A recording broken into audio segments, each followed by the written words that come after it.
निर्विघ्नं कुर्मे देव सर्वकार्येषु सर्वदा।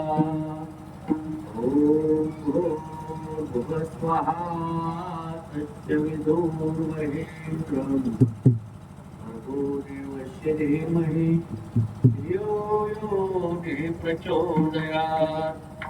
सर्वमङ्गलमाङ्गल्ये शिवे सर्वार्थसाधिके शरण्ये त्र्यम्बके गौरी नारायण नमोस्तुते। ॐ नमो भगवते वासुदेवाय नमः। गुरुर्ब्रह्मा गुरुर्विष्णु गुरुर्देवो महेश्वरा गुरु साक्षात् परब्रह्म तस्मै श्री गुरुवे नमः।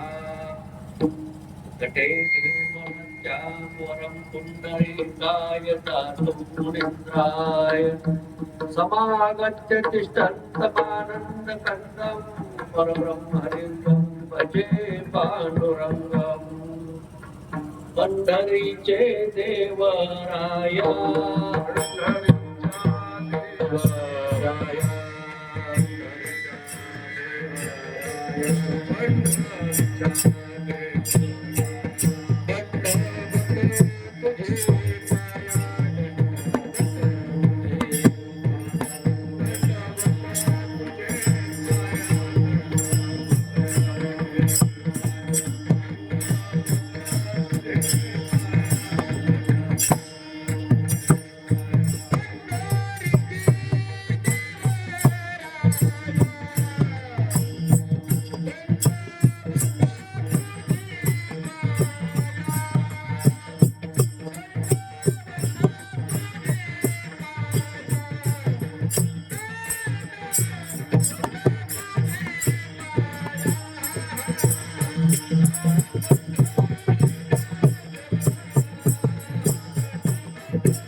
पवित्र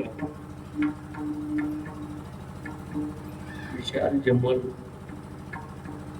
आणि तुषार जमल या दोन्ही भावांनी बांधलेल्या नवीन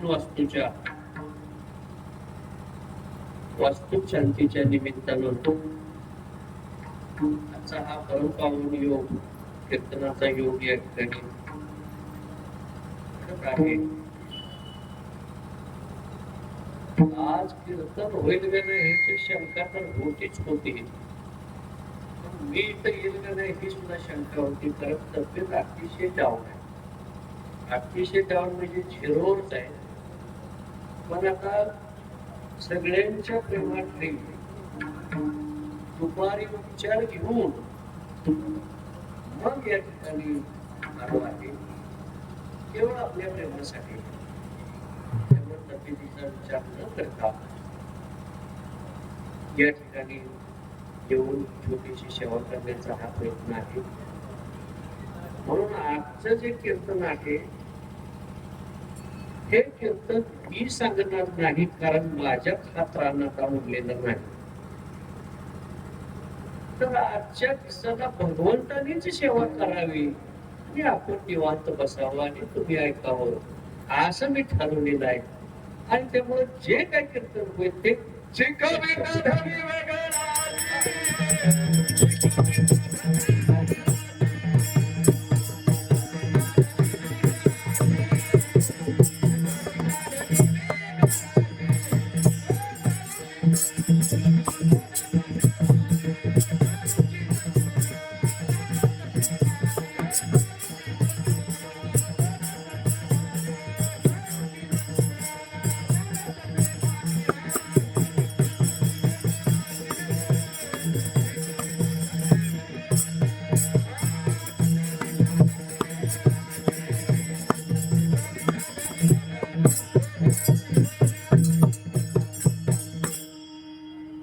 आजच्या सेवेसाठी जो निवडलेला अभंग आहे तो संत श्रेष्ठ जगद्गुरु तुकाराम महाराजांचा अभंग आजच्या कीर्तन सेवेसाठी घेण्यात आलेले अत्यंत सुंदर असा अभंग आहे। आणि अभंगाचा अर्थ की जन्मभर संपणार नाही इतका अर्थ या अभंगामध्ये भरलेला आहे।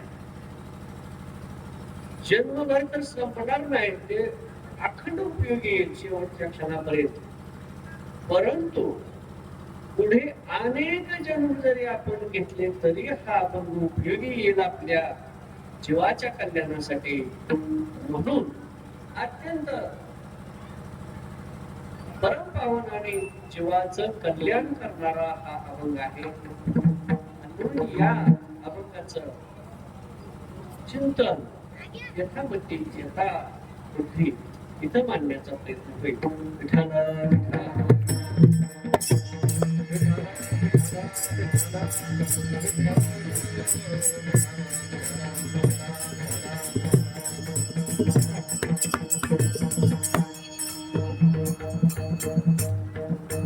आता तुम्ही हाची उपदेश नका करून आयुष्याचा सकळांचे पायी माझे दंडवत आपला जे चित्त शुद्ध करा हित ते करावे देवाचे चिंतन अखंड चिंतन विठोबाचे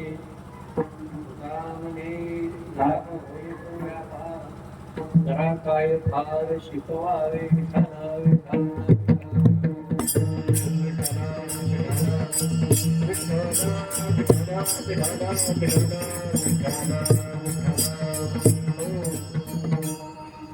तुकाराम महाराज उपदेश करतात. कोणाला उपदेश करतात? सगळ्या जगतासाठी हा उपदेश आहे.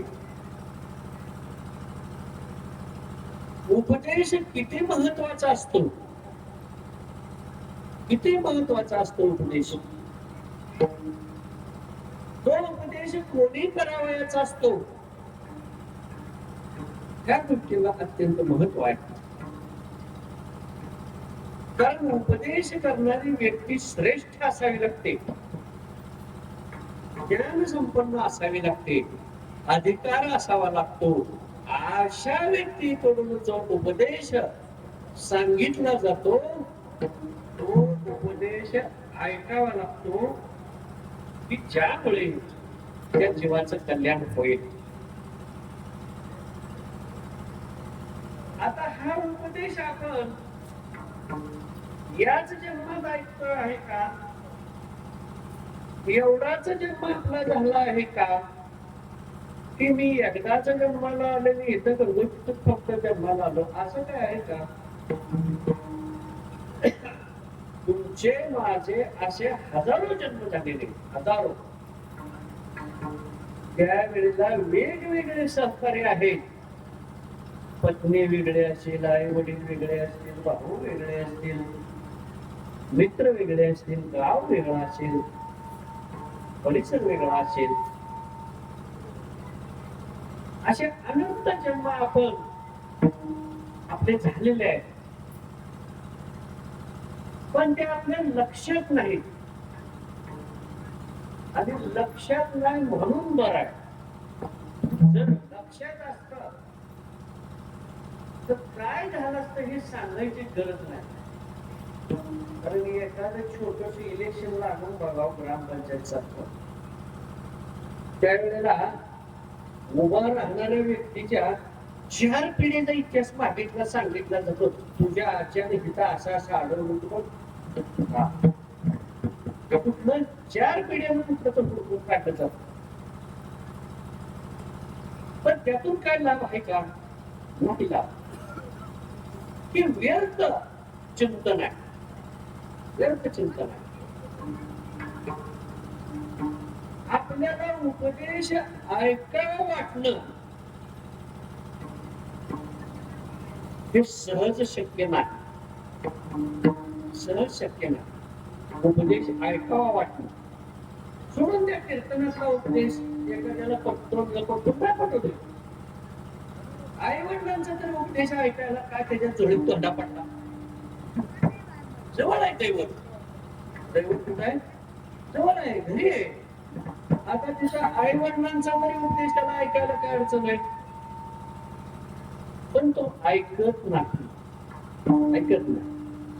ज्येष्ठांनी लहानाला उपदेश केला तर तो ऐकत नाही. ऐकावं कोणाला वाटतं? ऐकावं कोणाला वाटतं? शाळा सगळीजण आपण शिकलो. मागच्या बेंचवर बसायला गर्दी असते. गर्दीच्या ढकली कुठं असते? 2 पोरांचा बेंच असले तर तिघं चौक बसतील एकमेकाला म्हणजे का? बसलं म्हणजे काळजी नाही, खुर्चीचं नाही लक्ष नसतं, खाली मोठी पाहून काय करायला. आणि पुढच्या बेंचची जी लाईन असते तो हुशार पोरांची असतो. हा तिथं कमी संख्या असते. त्यावेळेला एखादाच पोरगा असतो, 2 पोरांचा बेंच असला तरी एकटाच बसलेला असतो, किंवा फार फार तर दोघे बसलेले असतात. कोण असतात? हुशार मुलं असतात. त्यांना मागे बसायला आवडत नाही, त्यांना पुढे बसायला आवडत. त्यांना गुरुजींची सेवा करायला आवडत. गुरुजी काय सांगते, चला आणू का गुरुजी, मी आणतो, चला. भांडणं लागतात मुलांची. कशासाठी? मी जातो की आणायला.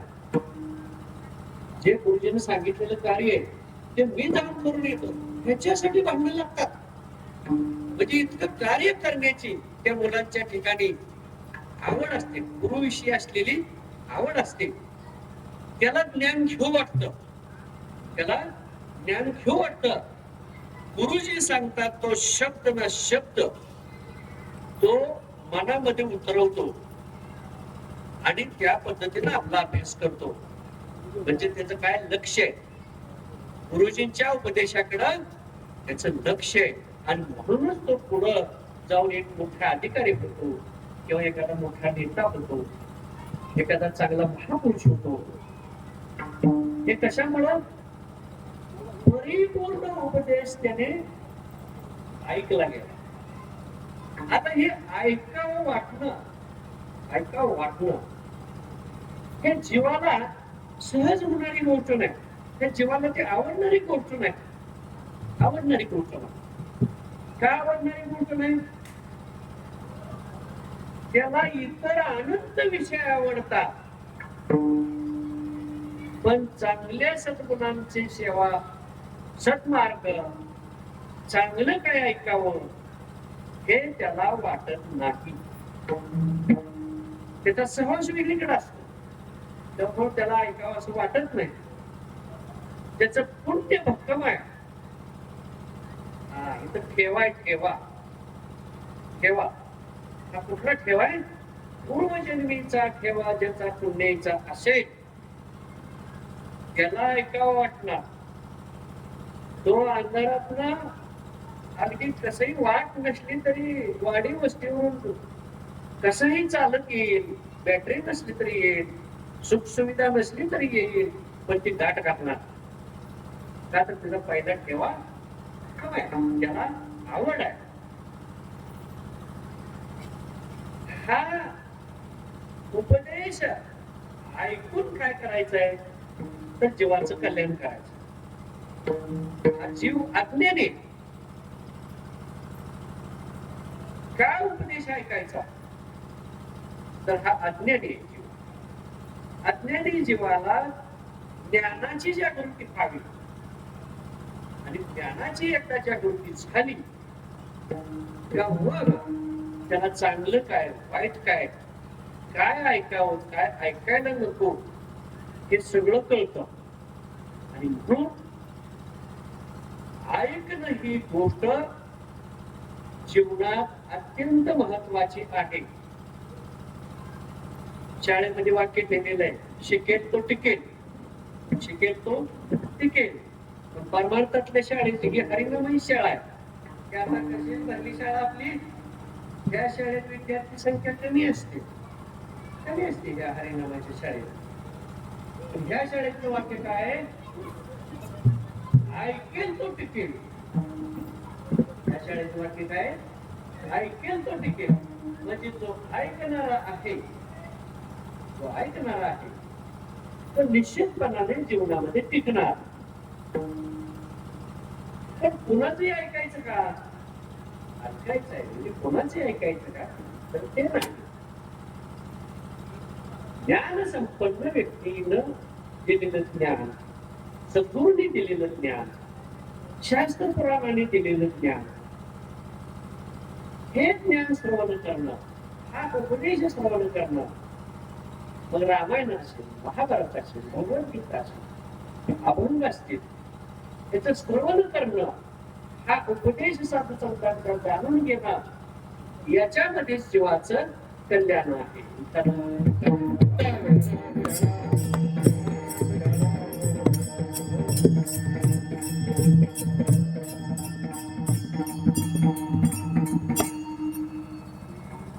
बऱ्याच जणांना वाटतं की अज्ञानी जीव असतात. काय भक्ती करायची? भक्ती करायची गरज काय? आम्ही घरात बसून भक्ती करत नाही काय? आम्ही काय देवाची सेवा करत नाही काय? त्याचं वैयक्तिक ज्ञान असतं, पण असं नाही. आपल्या स्वतःच्या उद्धारासाठी, आपला जर उद्धार करून घ्यायचा असेल तर आपल्या उद्धारासाठी आपल्याला हे श्रवण केलंच पाहिजे. आपुलिया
जीवाची होणं गरजेचं आहे. काय जीव बांधला गेलाय, त्याला बंधन आहे, मायेचं बंधन आहे, षडविकाराच्या बंधनाने बांधलेलं आहे, मायेच्या बंधनाने बांधलेलं आहे, अहंकारानं बांधलेलं आहे, अज्ञानपणामुळे बांधलेलं आहे. हा मुक्त झाला पाहिजे, त्याच्यासाठी आपली सोडवणूक झाली पाहिजे. आणि हा जो उपदेश असतो, तो उपदेश श्रवण केल्यानंतर मी परिपूर्ण झालो असं कधी होत नसतं. म्हणून शेवटच्या श्वासापर्यंत उपदेश हा घ्यावा लागतो. असं नाही की माझी एवढी पारायण झाली, माझे इतके अभंग पाठ झाले, माझी एवढी अनुष्ठानं झाली, आता मी पूर्ण झालो असं कधी वाढून द्यायचं नाही. शेवटच्या श्वासापर्यंत आपल्याला ही सेवा घडली पाहिजे. काय फळ आहे ही सेवा केल्यानंतर? सेवा केल्यानंतर काय फळ आहे? कशासाठी सेवा करतो आपण? अनेक मनोकामना आहेत. म्हणजे कामना भक्ती जास्त आहे लोकांची. मला हे पाहिजे, मला ते पाहिजे, हे घडलं पाहिजे, ते घडलं पाहिजे, अपेक्षा राहते. त्या अपेक्षा कोण पूर्ण करतात? भगवंत पूर्ण करतात, सद्गुरू पूर्ण करतात. आता आज ज्या वास्तुक शांतीसाठी आपण या ठिकाणी आलोय, ते सुवर्ण चिमल, श्रीमती सुवर्ण चिमल यांची हे दोन्ही चिरंजीव विशाल आणि तुषार, ते म्हातारीने खूप कष्ट घेतले. ते पत्रिका वाचल्यानंतर मला आनंद वाटला. काय आनंद वाटला असेल? त्या वास्तूला नाव असं दिले की आई साहेब. आई साहेब म्हणजे काहीतरी ऋण व्यक्त आहे, ऋण व्यक्त करण्याची काहीतरी भावना आहे मुलांच्या ठिकाणी. म्हणून त्यांनी बंगल्याला काय म्हणते, आई साहेब. मी बाकीचं काय वाचलं नाही, ते काय जे होते ते काय आहे ते बाकीचे काय वाचत नाही. काय एकच शब्द तेवढा वाचला, मला आनंद वाटला. म्हणजे बाकी सगळे पत्रिका वाचायला काही वेळ नाही, पण एका शब्दावरून मला आनंद वाटला. आईच्या डोळ्यात एकच काही चांगल्या गोष्टी मुलांनी कर्तृत्व करून सिद्ध केल्या, त्यांचा विश्वास सार्थक केला, दोघाही भावांचं जे सख्य आहे ना ते सख्य खूप चांगला. घर अनेक असतात तो अनेकांची घरं असतात. घरात माणसं कापड घातली म्हणून त्याला माणसं म्हणायचं. दिसतात माणसासारखी म्हणून माणसं म्हणायचं. नाहीतर सगळं पूर्ण वर्णन ते जनावरांच्या पलीकडचं असतं. म्हणून घर हे स्वर्गासारखं आहे. तर दोघा भावांचं इतकं सख्य आहे की दोघे एका विचाराने करतील. आता ही काय गोष्ट आई वडिलांचे संस्कार असतील ते त्यांना मिळाले असतील किंवा गरिबीची जाणीव असेल. आपण खूप खडतर प्रवासातून थोडा वेळ काय गोष्टी असू शकतील. मुलं ह्यांच्या हाती आहेत. सुवर्णाताईंच्या आपली मुलं आहेत राहायला खूप मुलांवर सुना बाहेर घरात आलेले ना. पण त्या दोघीही ह्या दोघांपेक्षा श्रेष्ठ. सुना सुद्धा त्या दोघा भावांपेक्षा दोघा भावांची जी बायका आहे त्या दोघांपेक्षा श्रेष्ठ. असं कधी जाणार नाही. कोण तर फुसफुस करतोय कोण तर नाक घोळतोय असं कधी चित्र दिसलं नाही. आणि हे घरात वैभव असतं. तुम्ही घर किती मोठं बांधलं अगदी 10 बंगले बांधले किती करू शकता. ह्या गोष्टी दुर्मिळ आहेत. आता ह्या गोष्टी दुर्मिळ आहेत. नाहीतर एकाच तोंड एकीकडे दुसऱ्याचं दुसरीकडे. 2 मुलांना सोडून द्या. एक मुलगा असलेल्या ठिकाणी सुद्धा आहे बापाला ते एका मुलाबरोबर जमत काय करणार. इतके गुडघे टेकलेत सगळ्यांची हात टेकलेत सगळ्यांची. तर वातावरण इतकं विचित्र आहे कलियुगाचं. ह्यातलं सावरायचं आणि ह्या पोराला त्यातलं बाहेर काढायचं ही मोठी जिकिशीची गोष्ट आहे. सगळं सुरळीत प्रपंच सगळा सुरळीत लावायचा. मग त्याची खूप तळमळ होती. पण त्या एकमेव शिष्य अशा आहेत सुवर्णाताई की ज्यांना मी ओपन पास दिला. नाही भाषा करायची बाळांना तुम्हाला. ऊसाचे ट्रक ट्रॅक्टर ऊस घेऊन कारखान्यात जातात ना भरून. ते नंबर असते 2 तासाला नंबर येईल. आत ओलाडायला ट्रॅक्टर 4 तासांनी येईल. नंबर नसतात. ज्याला गेट पास आहे त्याला नंबर आहे का. त्याला नंबर नाही डायरेक्ट त्याला पास लाईन किती विषय परत ट्रॅक्टरचे पास दाखव ना गेट पास.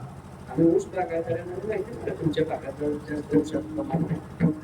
गेट पास काढला डायरेक्ट ट्रॅक्टर ट्रक आतमध्ये अडवणे भानगड नाही.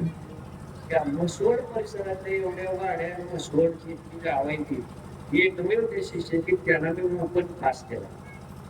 काय केला परिस्थिती बघून दिला. परिस्थिती बघून हलाखीची परिस्थिती बघून सगळ्या गोष्टी बघून त्यांना ओपन पास केला. आणि त्या ओपन पासवर एकच वाक्य लिहिलं. काय लिहिलं तुम्हाला जे हवं असेल त्या जे हवं असेल. असं नाही एवढं महाराज पुढचं कसं असं म्हणायचं नाही. काय तुम्हाला किती काय पाहिजे प्रत्येक वेळेला. आता समोर इथं बसून आहे. प्रत्येक वेळेला आल्यावर काय विचारतो तुम्ही काय हवाय सांग ते पाहिजे. कुठल्या वेळेला येऊन तर ते पूर्ण. पुढल्या वेळेला आल्यानंतर काय पाहिजे सांग ते पुढच्या वेळेला येऊन तर ते पूर्ण. अवघी चिंता मारली. एकही गोष्ट राहत नसते कोणाची भक्तांची. एकही गोष्ट राहत नसते. फक्त सेवा भाव पाहिजे श्रद्धा पाहिजे विश्वास पाहिजे. ह्याच्याने त्यांनी काहीच मागायचे मागवत. आता एक बंगला झाला गंगोटीत झालं आपण मसोडात एक बांधू. आता तरी कीर्तन करू मसोडा. आता काय गंगोटीत एक बंगला मसोडात एक बंगला बांधतो तिथं मी कीर्तन करू. काय अडचण असं ते साथ तरी कसं आहे. भगवंत ज्यांच्या बरोबर आहेत ना त्यांना कधी काळाची चिंता करण्याची किंवा कुठल्याही गोष्टीची चिंता करण्याची काही अडचण येऊ शकत नाही. आमचं चाललंय कशावर आमच्याजवळ काय काही नाही. पण मी एकमेव महाराज असा आहे ते काय म्हणजे तुम्हाला वाटलं अभिमान आहे काय? अभिमान वगैरे काय नाही होते. किती अनुष्ठानं झाली आणि किती तपश्चर्या झाल्या ते लिहायला येणार नाहीत वही घेऊन पेन त्या कॅल्क्युलेटर मध्ये आकडे बसणार नाही ती एवढी संख्या त्या अनुष्ठानाची पारायणाची तपश्चर्याची एवढी संख्या आहे. 23 वर्षाच्या काळात नॉनस्टॉप इतकी सेवा इतके रेकॉर्ड माझ्या नावाचे ह्या जन्मात जे रेकॉर्ड आहे आता 60 वयात आणि कोणाची नाही हे मी खात्री करू शकतो आणि कोणाची एवढं रेकॉर्ड माझ्या नावावर सेवेच आहे. मग कोणत्याच्या सेवेची आता नवीन तपश्चर्या होती प्रयागराजला काशी गंगा काठी आणि त्याचाच हा इफेक्ट आहे. 48 डिग्रीचं सेल्सिअस तापमान होतं आणि नदी काठी तपश्चर्या असल्यामुळे खूप ऊन होतं. अजून एक जीवन मला बोलता येत नाही किती शरीराला त्रास झालेला त्या उन्हाचा इतर गोष्टीचा. नवीन तपश्चर्या पूर्ण म्हणजे 60 वयाची 60 आता ओलांडले अशा काळात ही तपश्चर्या होत असताना स्वतः भगवंतांनी सांगितलं होतं की बाळा तू फळ खाऊन तर आता वय वाटलंय म्हणजे एवढं मोठं ठिकाण आणि एवढे त्या तपश्चर्या पुन्हा काढून ना काढून काय सांगता येत ना. आणि त्यामुळे नवीन तपश्चर्या 7 दिवसाची निराहार त्या पाण्यावर फक्त पाणी ग्रहण करून त्या ठिकाणी गंगेच्या काठी आपली संपन्न झाली. कशासाठी करायची ही तपश्चर्या? काय काय करायचं म्हणजे काय करायचं नेमकं? काय पाहिजे असतंय का आता विचारतात. त्यांच्याही नवीन तपश्चर्याला आले भगवंतांनी विचारलं बाळा तुला काय पाहिजे? मी देण्याला तयार आहे. नाही मी काय मागितलंच नाही मग तेच काय करू? 2 वेळेस पोटाला मिळाले कपडा लत्ता मिळालं काय झालं? प्रपंच चालणार आहे तर तुमच्याच कृपेने चालणार आहे. आम्ही काय करणार आहे? प्रपंच ना प्रपंच करू शकत ना परमार्थ करू शकत. आणि तुला हवंय काय हे कधी वाक्य येतं ना त्या लक्षात घ्या. ज्यावेळी देव भक्तांना विचारतो की तुला हवंय काय ही प्रसंग भगवंत प्रसन्न झाल्यानंतर घडतो.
सगळ्यापासून प्रपंचापासून जगतापासून दूर राहून ही साधना काय करायची?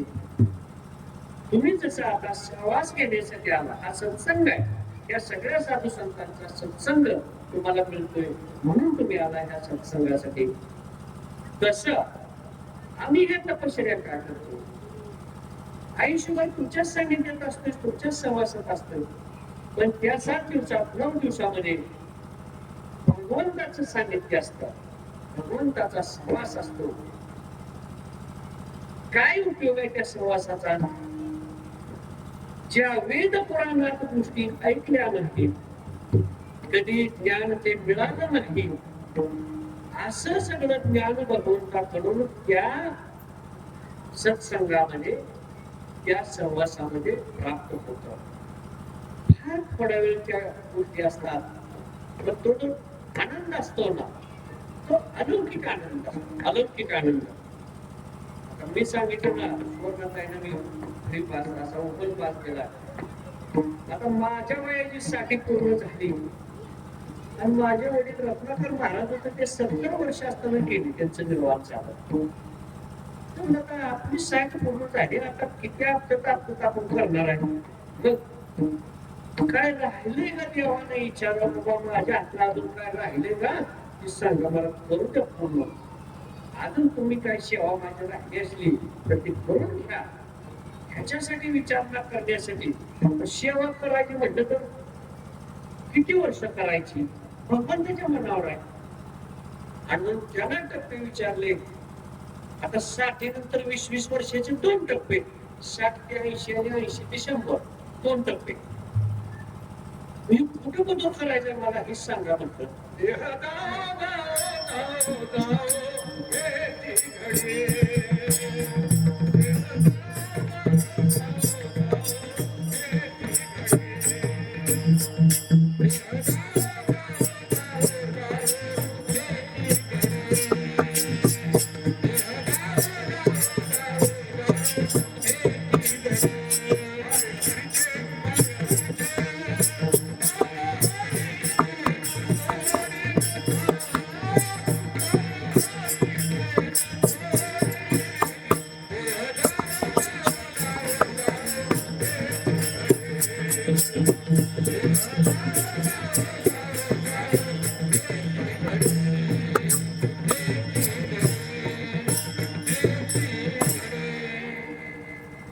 देहाचा नाही भरोसा उद्या होईल काय पत्ता. काय आपलं थोडं शिल्लक राहिलेलं असलं तर बाबा काय राहिलं असेल तर आता सांगा मला, आम्ही आपण करून घेतो. कुठं पत्र आहे मग 80 पत्र आहे का 80च्या पुढे जायचं काय करायचं ते सांगा. तेव्हा त्यांनी सांगितलं तू ज्या दिवशी आम्हाला बोलवशील त्या दिवशी तुला निघायला येऊ. म्हणजे तुझ्या मनावर 80ला बोलव ना 100ला बोलव ना 100 वालांच्यावर बोलव. तू ज्या दिवशी बोलवशील त्या दिवशी आम्ही तुला नेणार. म्हणजे इच्छा म्हणून तुला किती वर्ष जगायचंय तेवढं जग. आता त्याने हा फ्री पास केला मला किती वर्ष जगायचं तेवढं जग. आता उपयोग काय करायचा का त्यासाठी प्रपंच करत बसायचा का पुढे प्रपंच करायचा का नाही. टप्पा पुढे गेला प्रपंचाचा टप्पा आता मागे गेला आणि आपण आता पुढे चाललोय. आता भगवंताची साधना नामचिंतन आणि जगाच्या कल्याणासाठी जे काही करता येईल तेवढंच करायचं. बाकी काही डोक्यात घ्यायचं नाही. आणि मग हे नवीन तपश्चर्या चांगली फलद्रूप झाली, चांगली फलद्रूप झाली. भरपूर पुण्य कमवायसाठी ही तपसाधना असते. भरपूर पुण्य लुटायला मिळतं आणि त्याचा आनंद फार मोठा असतो. आणि म्हणून हे पुण्य लुटलं पाहिजे.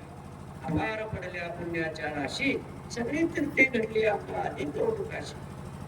असे डोंगरचे डोंगर पुण्याचे साठतात. म्हणून आपण केलेली सेवा आपल्याला आवडते पण ती भगवंताला आवडेल का नाही हे आपण बघितलं पाहिजे, हे लक्षात घेतलं पाहिजे. पण ज्ञान घ्यायला आपण कमी पडतो.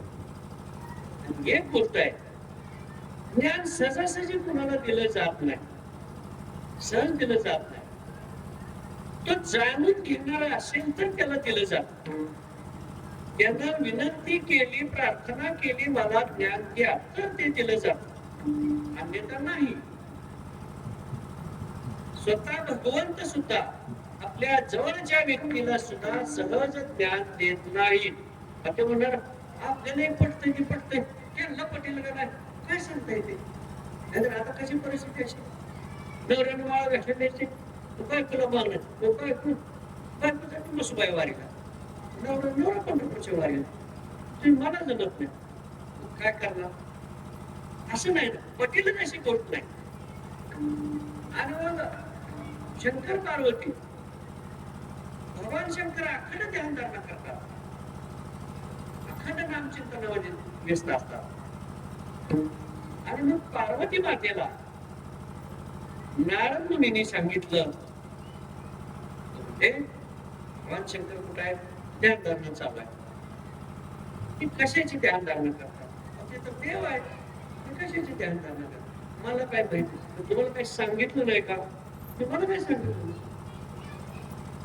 मग मुख्य तेवढं ज्ञान तुला सांगितलं नाही, मुख्य ज्ञान तुला भगवान शंकरांनी सांगितलं नाही, तू त्या मुख्य ज्ञानापासून दूर राहिले म्हणजे असं कसं मित्र बायको त्यांची त्याची पत्नी आहे आणि मला एक एक गोष्ट न सांगता ते कसे राहतील. नाही म्हणले तसंच आहे. तू कधी जाणून घेतलंस का, तू विचारलंस का, तुम्ही काय ध्यानधारणा करताय, कशाची ध्यानधारणा करा विचारलं का नाही, तू तुला ते कसं सांगणार. मग त्या ज्ञानापासून तू दूर राहिलेलेस. आणि मग भगवान शंकर ज्यावेळी समाधी अवस्थेतून बाहेर आले त्यावेळी पार्वती मातेने विचारलं, अहो म्हणजे मुख्य गोष्ट तुम्ही मला सांगितली नाही. म्हणजे काय झालं, तुम्ही ध्यान धारणा करताय, समाधी अवस्थेत असताय, मला काय सांगितलं नाही. हे नेमकं काय आहे, ही समाधी अवस्था काय आहे, हे नामचिंतन काय आहे, काहीच माहित नाही. म्हणजे इथं उपदेश ऐकण्याची इच्छा झाली, ज्ञान ऐकण्याची इच्छा झाली पार्वती मातेला. आणि म्हणजे मला सांगायला पाहिजे. ठीक आहे म्हणजे तो आता पण कधी विचारला ना, मी सांगितलं ना, आता सांगतो म्हणजे ते काय आहे ते. भगवान शंकराने ज्ञान द्यायला सुरुवात केली पार्वती मातेला. आता ते ज्ञान काय सामान्य ज्ञान नसतं, सामान्य ज्ञान नाही, हे आत्मज्ञान.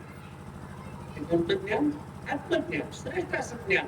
त्याला ब्रह्मज्ञान म्हणतात, आत्मज्ञान म्हणतात. आणि ते ब्रह्मज्ञान, आत्मज्ञान भगवान शंकराच्या मुखातून पार्वती मातेला ज्यावेळी द्यायला लागले, सांगायला लागले. भगवान शंकराची पत्नी असलेली पार्वती माता स्वतः भगवान शंकर ज्ञान द्यायला लागलेले आहे.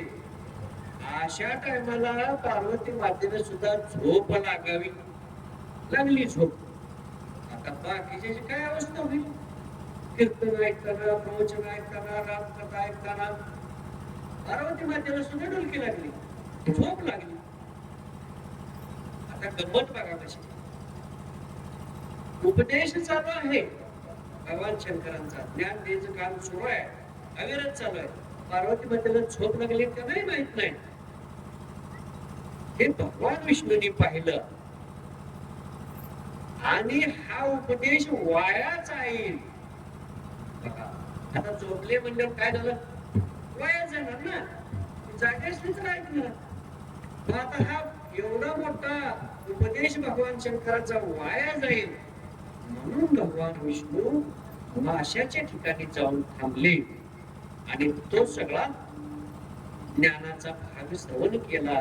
भगवान शंकराने जे जे काही ज्ञान दिलं ते त्यांनी श्रवण केलं आणि पुढे मच्छिंद्रनाथाचा जन्म झाला. हे आपल्याला सगळ्या कथा माहित आहे. सांगायचं तात्पर्य काय की ज्ञान त्यांनी वाया जाऊ दिलं नाही.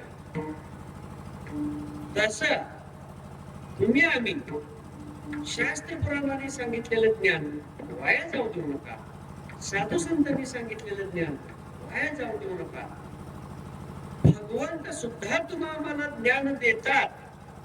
असं नाही की सगुण देहातच असताना, आपण जागृतीत असतानाच आपल्याला ज्ञान मिळते असे नाही. जागृती स्वप्नी पांडुरंग, स्वप्नामध्ये सुद्धा, स्वप्न अवस्थेत सुद्धा, झोपेत सुद्धा आपल्याला ज्ञान भगवंत देतात. ते दृष्टांताच्या माध्यमातून देतात, इतर गोष्टीच्या माध्यमातून आपल्याला ते ज्ञान देत असतात. पण सेवा पाहिजे, अखंड सेवा पाहिजे. आणि ज्यांची सेवा असेल त्यांचा उद्धार झाल्याशिवाय राहत नाही.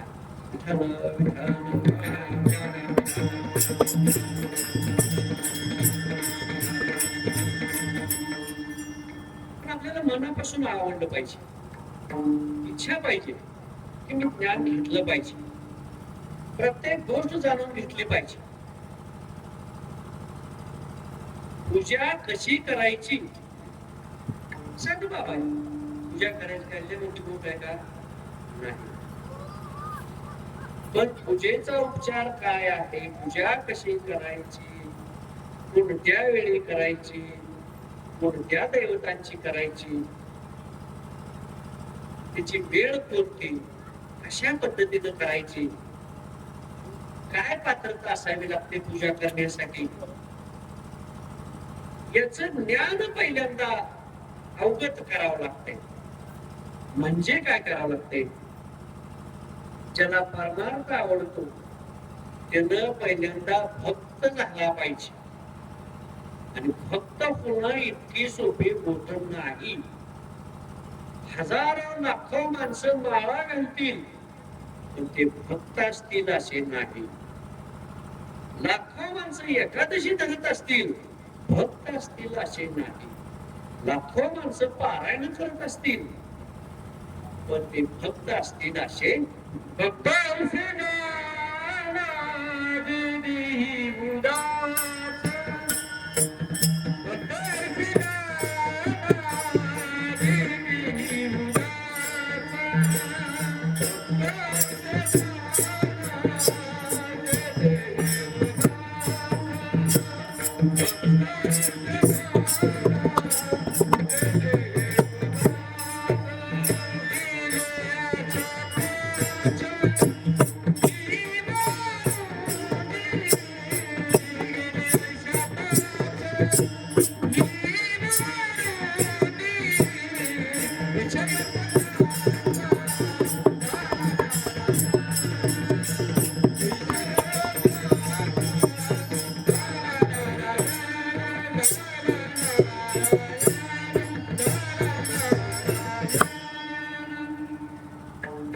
सहज होऊ शकत नाही तो.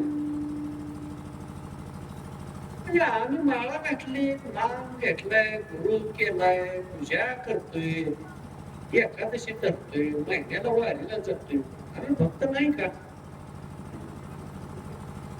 बाकी सगळं आपण करतोय.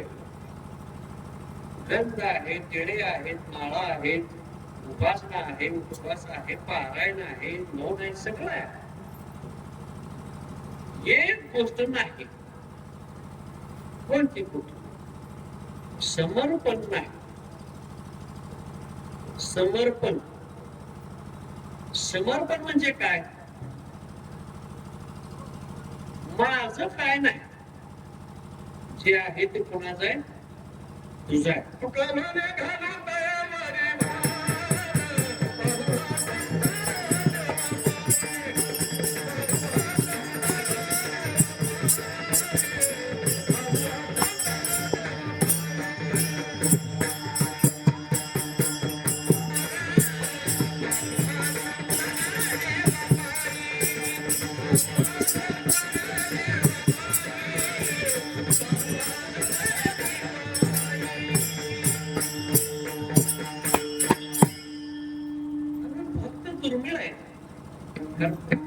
जाणाचे देही उदास केले आशा पाश निवार विषय तो त्यांचा झाला नारायण नावले जलधन माता त्याचा विषयच वेगळा आहे.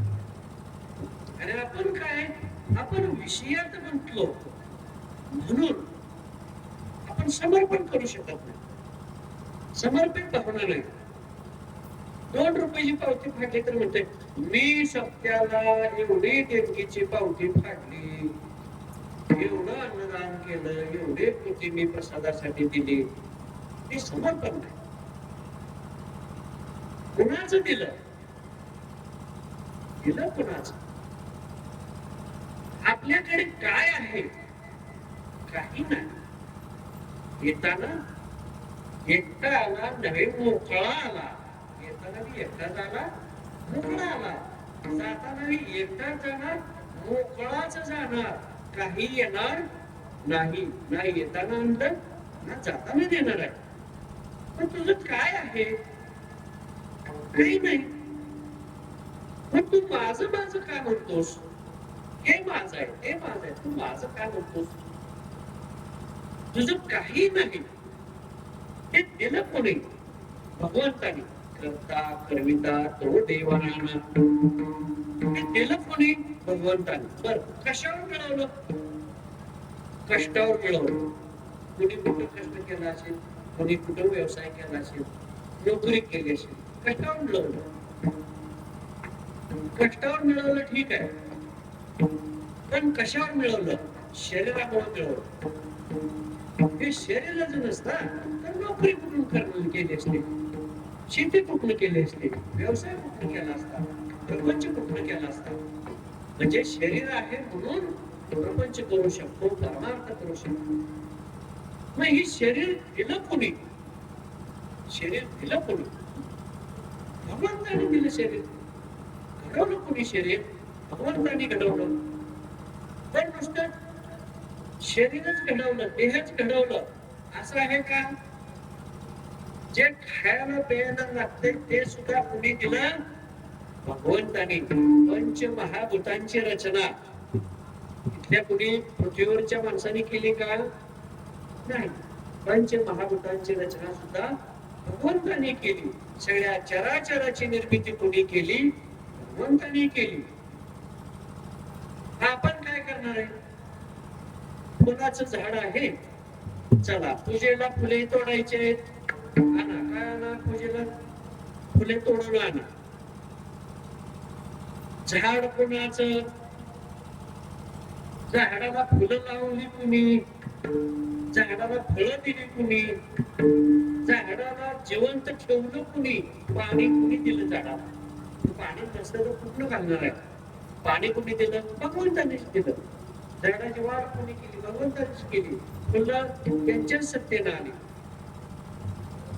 आणि आपले हात बी त्यांच्याच सत्तेने चालतात आणि तेच हात फुलं तोडून आणून देवाला आपण वाहतो आणि म्हणतो मी देवाला पुष्पांजली वाहिली. काय वाहिली? त्यांचीच फुलं त्यांना वाहिली. फुलं कोणाची? भगवंताची झाड, भगवंताचीच फुलं, भगवंताचीच जमीन, सगळं त्यांचंच. आणि त्यांचीच फुलं त्यांना वाहतोय, त्यांचेच नारळ त्यांना फोडतोय. आम्ही नारळ फोडला, भगवंता समर्पित केला, नारळ समर्पित केला. कोणाचा नारळ? सगळं भगवंताच आहे. मग तुझं आहे काय? तुझं काही नाही. पण तू नेमका कोण आहेस? तू कोण आहेस? म्हणजे मी कोण आहे? तुम्ही त्या अशी महाराज रत्नाकर महाराजांचा चिरंजीव. अरे नाही, तू हे तू नाही. खरा कोण आहेस तू? खरा कोण आहेस?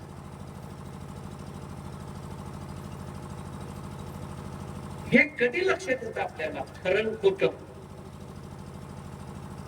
आता आपण खरी खरी माणसं इथं कीर्तन ऐकायला बसतो, म्हणजे जिवंत माणसं, याला खरी म्हणायचं वास्तवात असते. आता आपली नाव वेगवेगळे आहेत. कोणाचं नाव काय असेल, कोणाचं ज्या मृत्यू होतोय, मृत्यू झाल्यानंतर त्याचं शरीर आहे असं शरीर आहे. ऐकतंय का कीर्तन? जेव म्हणलं तर जेवतंय का? बोल म्हणलं तर बोलतंय का? तू बोल घे. रोज त्याला तू बोलत होता, आता बोल घे. काय तुला अडचण आहे? रोज खाऊ घालत होता, आता खाऊ घालते. काय अडचण आहे? हेच शरीर आहे. शरीर कोणतं आहे? तेच आहे. मग तो कुठं आहे? तो नाही. त्यावेळेला काय म्हणतंय? तो नाही म्हणजे तो राहिला नाही. राहिला नाही म्हणजे नाही. राहिला नाही म्हणजे नाही. मग आतापर्यंत दिसत होता तो कोण होता? आम्हाला रोज गंड होत होता, ते कोण होता? मग कोण होता नेमका? तर या शरीरामध्ये जो आत्मा आहे तो कार्य करतो सुरू.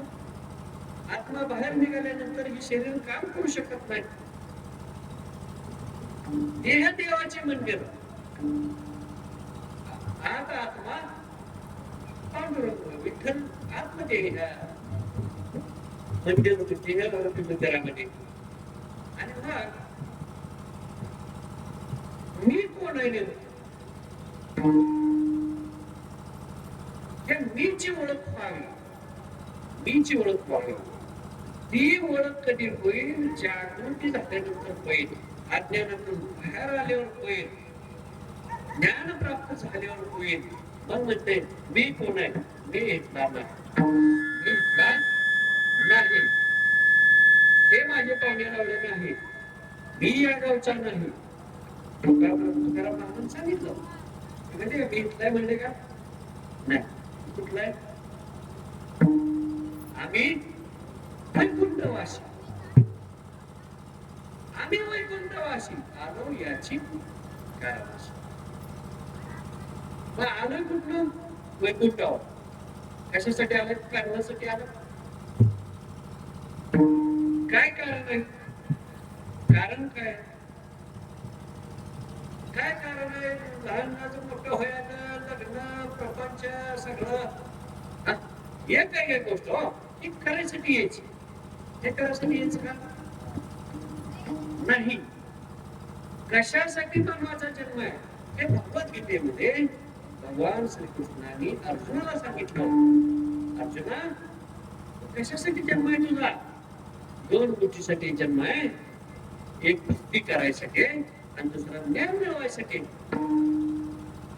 आम्ही आयुष्यभर भक्ती बी केली नाही आणि आयुष्यभर ज्ञानही घेतलं नाही ज्ञानापासूनही विमुख आहे आणि भक्तीपासूनही विमुख आहे माळ घाला म्हणून लगेच घाला वाटते का त्याला नाही पुढच्या वर्षी बघू जरा मोठा झाल्यावर बघू ते न सोडल्यावर बघू असं करू शकत नाही तू संकल्प जो निश्चय आहे तो भक्ती मार्गामध्ये महत्वाचा असतो आणि हा निश्चय चांगल्या पद्धतीचा असला पाहिजे भक्कम असला पाहिजे त्या निश्चयाचं बळ मात्र मोठं आहे जो संकल्प आहे ना त्या संकल्पापासून दूर जायचं नाही एकदा वचन दिलं ते टिकलं पाहिजे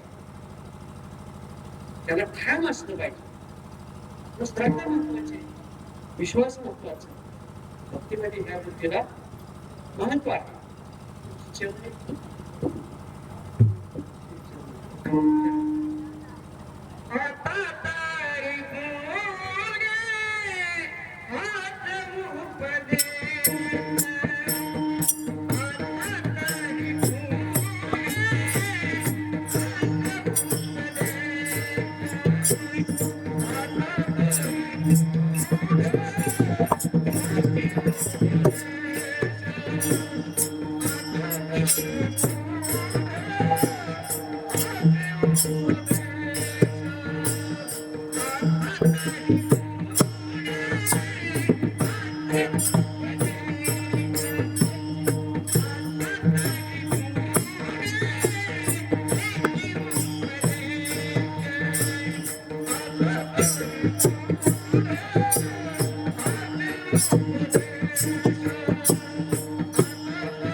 उपदेश आपल्याला मिळणं आणि आपण एक भक्त म्हणून भगवंताची सेवा करण्यासाठी जे ज्ञान पाहिजे ते ज्ञान आपल्याला मिळतं त्याच्यात आपलं भाग्य असं असणार आहे. पण भक्त ही संकल्पना, हे नाव हनुमंतरायाच्या पुढे भक्त म्हणून उल्लेख केला जातो. भक्त हनुमंत. त्याच्यानंतर प्रल्हादाच्या पुढेही भक्त हा शब्द लावला जातो. भक्त प्रल्हाद, भक्त हनुमंतराया, भक्त पुंडलिक यांच्या नावापुढे भक्त म्हणून ही आपल्याला शब्द लागलेला दिसतो. म्हणजे याने जी सेवा केली ती सेवा कशी होती? समर्पण अवस्थेतली सेवा होती, म्हणून त्यांना भक्त म्हटलं गेलं. श्रेष्ठ दर्जाची सेवा, अशी सेवा की जी भगवंताला मान्य असलेली सेवा. हनुमंतरायाची सेवा कशी आपण ऐकलं, रामायणात सगळ्या गोष्टी ऐकल्या. प्रभू रामचंद्रांना, भगवंतांना प्रसन्न करणारी सेवा हनुमंतरायाने केली. भक्तांनी असं कार्य केलं, शिष्याने असं कार्य केलं की ज्यामुळे देव गुरु प्रसन्न झाले, आनंद वाटला. आणि म्हणून असे जे भक्त असतात त्या भक्तांची देवाला आवड आहे. आवड, तो त्यांची वाट बघत बसतो. त्या म्हणे आम्ही बाळे या देवाची लढीवाळे. हे लाडकं व्हायला लागतं, भगवंताचं लाडकं. आणि सहज लाडकं पण होऊ शकत नाही. भगवंताने आपलं लाड करणं, त्यांचं लाडकं होणं ही सोपी गोष्ट नाही. हनुमंतराय अत्यंत आवडीचा भक्त आहे भगवंताच्या. आणि मग खूप मोठं कार्य हनुमंतरायाने केले आपल्याला माहित आहे. त्रेतायुगामध्ये राम अवतार झाला आणि त्या अवतार कार्यामध्ये प्रभू रामचंद्रांना किती सहाय्य केले, सेवा केली, किती मोठी भक्ती केली ते आपण पाहिलेलं आहे. आणि त्याच्यानंतर त्रेतायुगानंतर पुन्हा ज्यावेळी द्वापार युगात श्रीकृष्णाचा अवतार झाला. आता भगवंताने अवतार घेतला. पहिला अवतार राम अवतार संपल्यानंतर पुन्हा द्वापार युगात कृष्ण झाले, कृष्णाचा अवतार झाला. पण हनुमंतराय अमर आहे, अमर आहे. तर त्याला काय जन्म मृत्यूचा विषय नाही. त्रेतायुगात द्वापार युगात आहे, सगळं अनंत काळ ते अमरत्व त्यांना बाहेर केलेले आहे. आणि मग श्रीकृष्णाच्या अवतारामध्ये भगवंताला आठवण झाली हनुमंताच्या कार्याची, आपल्या लाडक्या शिष्यानं केलेल्या कार्याची आठवण झाली. आणि मग भगवंताचे जे सेवक आहेत, गरुड भगवंताचा सेवक आहे. आणि मग गरुडाला आज्ञा केली भगवंतानी की मला भेटावं असं वाटतंय, आणि तो हनुमंतरायाला निरोप दे आणि तेवढं त्याला घेऊन ये माझ्या भेटीला. बघा, देवाला सुद्धा वाटतं की भक्तांना मला भेटायला घेऊन ये, म्हणजे मला भेटायची इच्छा आहे. हे सहज गोष्टी नाही, हनुमंतरायाने केलेली पुण्य, केलेली सेवा आहे. आणि म्हणून गरुड तात्काळ हनुमंतरायाकडे आला. हनुमंतरायाचं ओळख शरीर झालेले, वय वाढलेलं आहे, थकवा जाणवते, वयस्कर माणसासारखं त्यांचे शरीर दिसतंय. खूप कार्य केल्यामुळे ते कंटाळलेले आणि असे दगडावरती बसलेले आणि गरुड गेलेले. गरुडाने निरोप पोच केला आणि भगवंताने तुम्हाला भेटण्यासाठी मला पाठवलेलं आहे, तुम्हाला घेऊन जाण्यासाठी यावं. आणि मग गरुडाला असं वाटलं की हे थकलेले म्हातारा अवस्थेतले हे दिसत आहेत, कोणत्या अवस्थेत आहेत, त्यांना जास्त शक्ती नाही अंगामध्ये, कंठाळेने दिसतात, शक्तीही कमी दिसते. मग हे आता कधी यायचे भेटायला? त्याच्यापेक्षा आपणच ह्यांना घेऊन जावं. म्हणून ते म्हणले मीच तुम्हाला घेऊन जातो आणि लवकर जाता येईल भेटीला. हनुमंतरायाने सांगितलं त्याची काही गरज नाही, मी येतो म्हटले. आता लगेच गेलो असतो आपण, तुम्ही आता म्हातारा माणूस म्हणजे कधी येणार? वय वाढलेलं आहे, थकवा आहे अंगामध्ये, शक्ती कमी आहे, तुम्ही कधी येणार? नाही माझं मी येतो म्हणजे तुमचा. आणि गरुड, आता गरुडाला आपलं तिथं कधी पोचणार? आणि अतिशय वेगानं धावणारा हा गरुड आहे, मनोवेगी, मनाच्याही वेगापेक्षा जास्त गरुडाचा वेग आहे. इतक्या जलगतीने तो धावणार आहे. त्याला वाटायला तर ही कधी येणार, आपण तर जाऊन आधी पोहोचणार. आपलं काम संपलं, जे निरोप द्यायचं ते केलं, आपण जाऊन भगवंताला सांगावं. म्हणून तो वेगानं भगवंताकडे जाण्यासाठी निघाला. तोपर्यंत हनुमंतरायाने उड्डाण केलेलं आहे आणि तेही मनोवेगे धावू लागलेले. गरुडाच्या वेगापेक्षा हनुमंतरायाचा वेग जास्त होता आणि गरुडाला मागे टाकून हनुमंतराया पुढे गेले. पण तिथं भगवंताला भेटायला लगेच भेटता येत नाही.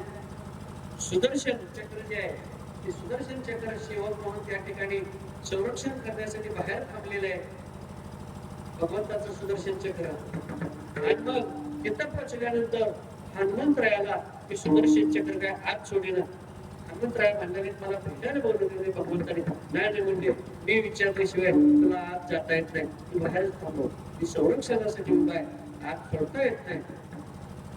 नाही म्हणजे माझं मी जाणार, म्हणजे मी अडवणार, तुम्हाला कसं जाता येतं? सुदर्शन चक्राची ताकद काय थोडी आहे काय? मी तुम्हाला जाऊ देणार नाही. हनुमंतरायाने सुदर्शन चक्र गिळून टाकलं, आपल्या तोंडावर ते गिळून टाकलं आणि भगवंताजवळ जाऊन बसले. दर्शन घेतलं आणि त्या ठिकाणी श्रीकृष्णाच्या समोर जाऊन त्या ठिकाणी बसलेले, दर्शन घेतलेले आहे. भगवंताला आनंद झालेला आहे.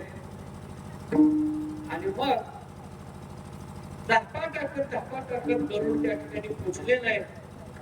आणि आता सांगावं म्हणून भगवंताला गेलेलं आहे की मी निरोप दिलेला आहे, तो पाठीमागनं येतोय भेटायला असं म्हणतोय. तोपर्यंत हनुमंतराया त्या ठिकाणी भगवंताच्या समोर बसलेले दिसले. आणि म्हणजे हे कधी आले होते? माझ्या तर मागे होते आणि आले कधी?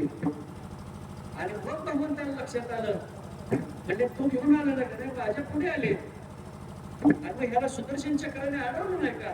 सुदर्शन चक्र कुठे बघ म्हणले, कुठेच दिसेना सुदर्शन चक्र. आणि म्हणजे सुदर्शन चक्राने ह्याने घेऊन टाकलं आणि माझ्यापर्यंत पोहोचले. म्हणजे भगवंताच्या सेवेची किती ताकद आहे, किती शक्ती आहे. मग भगवंत काय करतात? आपले समान करायला बघतात. ते द्वैत ठेवत नाही, फरक ठेवत नाही, मी तो प्रमाण ठेवत नाही. भक्तालाही श्रेष्ठ, आपल्यासारखं श्रेष्ठत्व प्रदान करण्याचा प्रयत्न करतात. हे कशामुळे घडते? तर केलेल्या सेवेमुळे होते. म्हणून सेवा अत्यंत महत्वाची. आपण सेवेला कमी पडतो किंवा जी सेवा करायची त्याच्यात जी सातत्य आहे ते आपलं कमी पडतं.